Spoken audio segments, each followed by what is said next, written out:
my race, my faith, my gender, everything, because of the beliefs that I have, that when we take advantage of those things, then we are being white supremacists. Because most people, when they think about someone that's white supremacist, they're thinking about the guy in the fatigues and he's in the woods and he's shooting and target. But I am being white supremacist when I accept an establishment that gives me more than it gives you. If I know that, if this is something that I'm aware of, and I take advantage of that, then that makes me, I believe, that puts me in the category of being a white supremacist. Now, how do I not take advantage of it? Because I've had white people ask me this, how do I not take advantage of it? Do I not take a job that I know is given to me because I'm white, and if I had been black, I wouldn't have gotten that job? Do I not take that job? I have to eat. My children have to eat. So we get into realities, and there are things that we cannot not do. So we are white supremacists because we are taking advantage of a system. But what we have to do, what we must do, is to try to stop that system from being as it is. Try to undermine that system in any way that is legal and not going to land you in jail, hopefully, rightfully land you in jail. But you have to fight it. You have to try to stop it.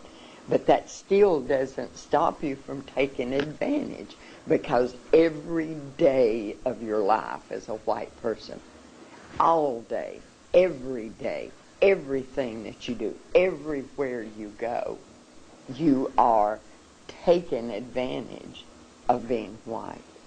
Most of my people, they don't think about that.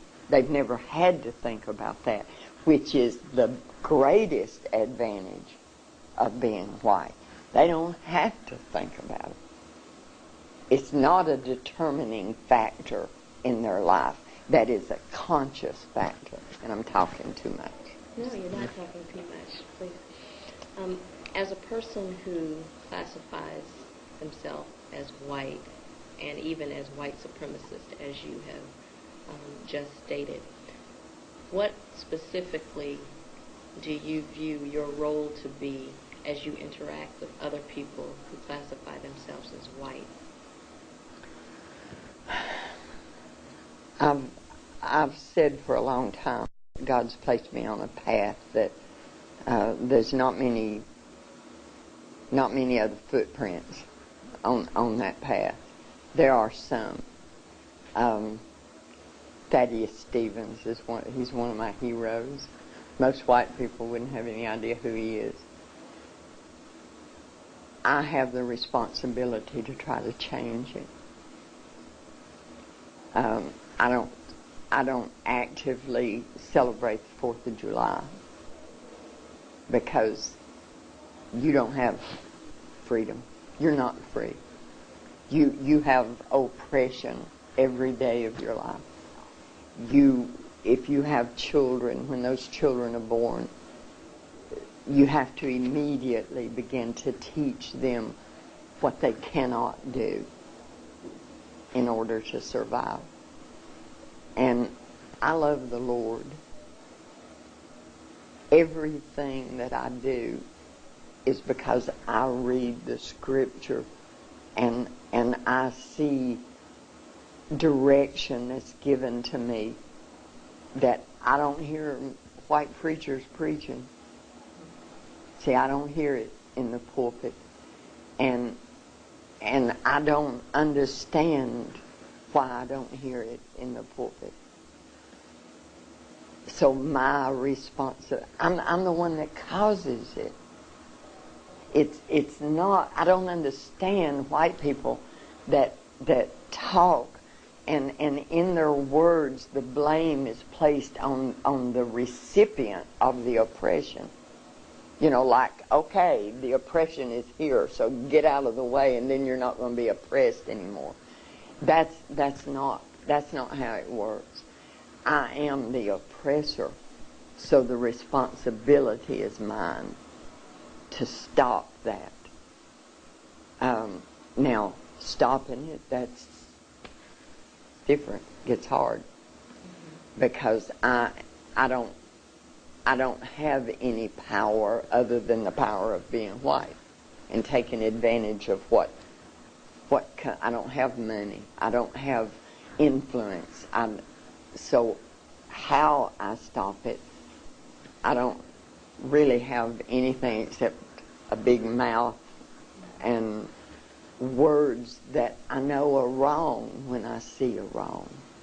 And if something's wrong, God says it's your responsibility to change it.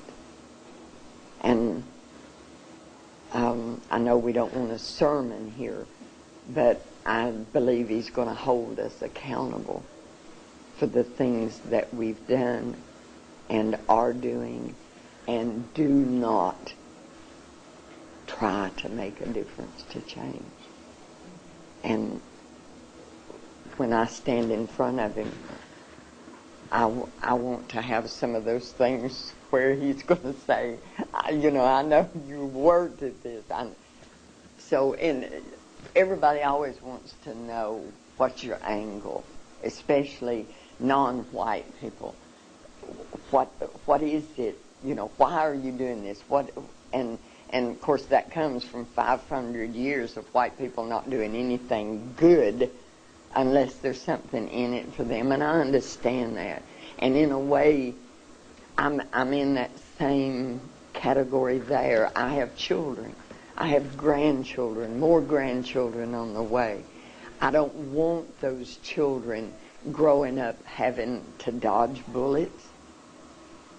And the young black man he's a much different product of our oppression than what the young black man was 100 years ago. I don't want my children in a civil war in this country between black and white. So in that way I'm selfish, see? And the fact that I want God to smile on me and say, I've seen you do, that in itself is selfish. But He's also given me a burden. And there's not any way that I can ever say to you that I know what you go through. See, there's no way that I can do that. And He gives me understanding that I can't do that. I can't know what your life is because of the color of your skin, because of the amount of melanin that God placed in your skin. I can't know that, but He has given me a heart to hear the pain when your child is mistreated because of the color of that child's skin, that beautiful child. He's given me the ability to have a small degree of understanding about that. And for me not to act on it would be unforgivable in His sight. How did you come to this level of understanding and the decision to speak the way you speak and do what you do? Because as you said, for instance, you don't hear from the pulpit from white preachers who read the scripture and promote and encourage Christian living, for instance. But yet your faith path seems to be the same, yet you have a different perspective what influencing